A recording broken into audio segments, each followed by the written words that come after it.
Okay, so now I'd like to talk a little bit about the cells of the nervous system. We've talked about some of the different ways to divide it based on larger structures and functions. And so now let's talk about the cells. Now, we talked about these two divisions, the central nervous system and the peripheral nervous system. And so, central nervous system, brain and spinal cord. Okay, peripheral nervous system is the nerves and the ganglia.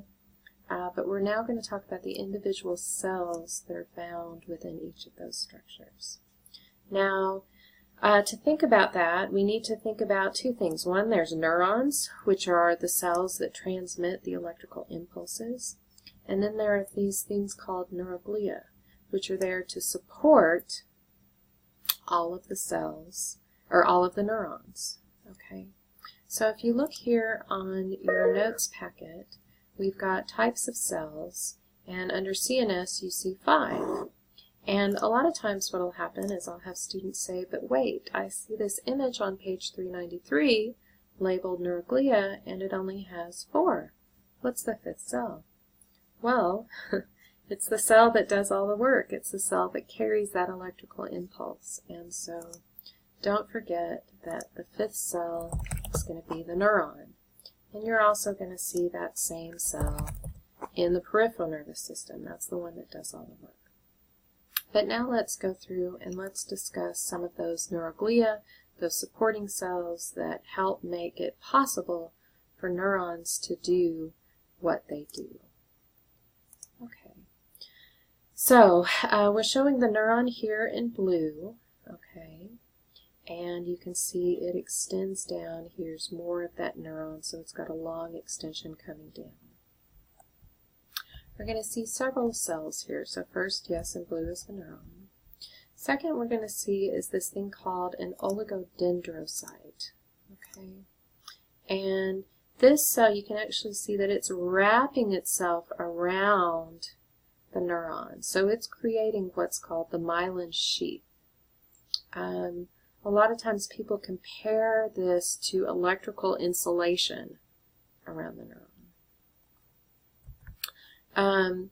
Anywhere that there is this myelin sheath where oligodendrocytes is, it gives the tissue a lighter shade of color, and so it's called white matter.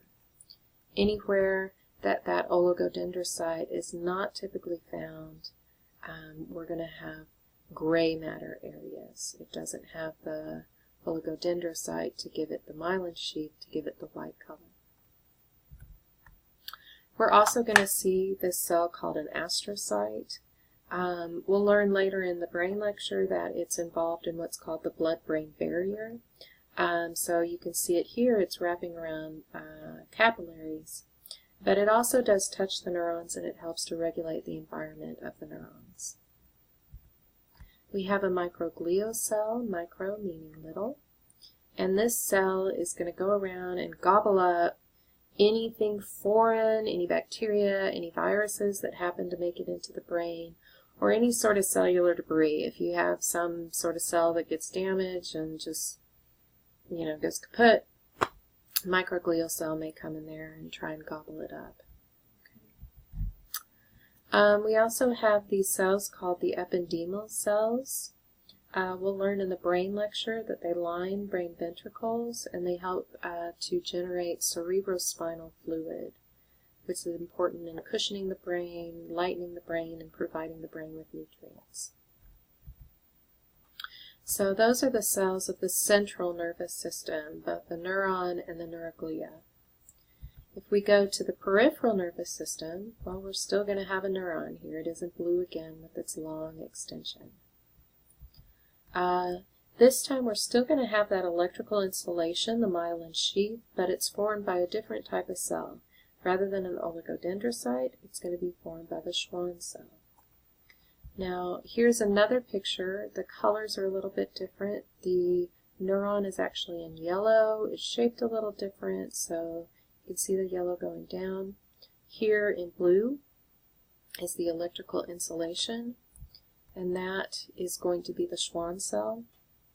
And now we have an extra cell that's around this area, the cell body that has the nucleus of the neuron, and those are called satellite cells. And they just help keep that environment around the neuron perfect for its functioning. So make sure it's got plenty of sodium in that environment, all of those sorts of things. So those are the cells of the peripheral nervous system. And so I would suggest you go here and ask yourself, can I fill in this chart based on what was just discussed? Okay.